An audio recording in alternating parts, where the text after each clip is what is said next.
తిరుపతి నియోజకవర్గంలో సర్ ప్రక్రియ పారదర్శకంగా జరిగిందన్నారు యాదవ అభివృద్ధి సంక్షేమ corporation chairman Golla Narasimha Yadav. SIR ప్రక్రియ ద్వారా దొంగ ఓట్లను తొలగించిందని తెలిపారు. నియోజకవర్గంలో 90,952 దొంగ ఓట్లు తొలగించారని చెప్పారు. దీనిపై వైసీపీ నేతలు సమాధానం చెప్పాలని డిమాండ్ చేశారు.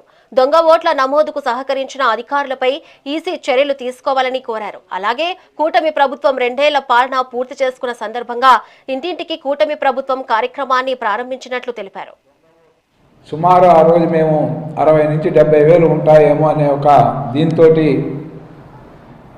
ఆ రోజు ఎన్నికల కమిషన్కి రిపోర్ట్ ఇచ్చి ఆనాటి అధికార పార్టీ వైఎస్ జగన్మోహన్ రెడ్డి ఆధ్వర్యంలో కరుణాకర్ రెడ్డి ఇక్కడ చెవిరెడ్డి భాస్కర్ రెడ్డి కానీ అదేవిధంగా అభినయ్ రెడ్డి కావచ్చు లేదా పెద్దిరెడ్డి రామచంద్రారెడ్డి వీళ్ళందరి సహాయ సహకారాలతో భారీ ఎత్తున దొంగ ఓట్లు తిరుపతి, చంద్రగిరి, అదేవిధంగా కాళహస్తి భారీ ఎత్తున కూడా ఈ నియోజకవర్గాల్లో ఓటరు నమోదు ప్రక్రియను అపహాస్యం చేసే విధంగా కూడా ప్రజాస్వామ్యం అంటే గౌరవం లేని వ్యక్తులు వీళ్ళు ఓటరు నమోదుని ఏ విధంగా ప్రభావితం చేశారో ఈరోజు నిలువెత్తు సాక్ష్యం.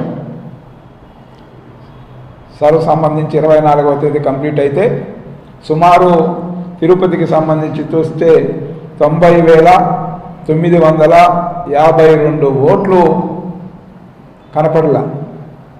అంటే వీళ్ళు 90,952 ఓట్లని ఈ తిరుపతి నియోజకవర్గంలో దొంగ ఓట్లుగా, డూప్లికేట్ ఓట్లుగా ఏ విధంగా నమోదు చేశారో ఆ రోజు మేము చేసిన ఎన్నికల కమిషన్కి ఇచ్చిన రిపోర్టు మేము కూడా ఊహించిన స్థాయిలో 90,000 పైచిలకు ఈరోజు తేలాయంటే దీనికి సమాధానం చెప్పాల్సిందిగా మేము డిమాండ్ చేస్తాను. ఈరోజు సుమారు ఆ రోజు మేము 60 నుంచి 70 వేలు ఉంటాయేమో అనే ఒక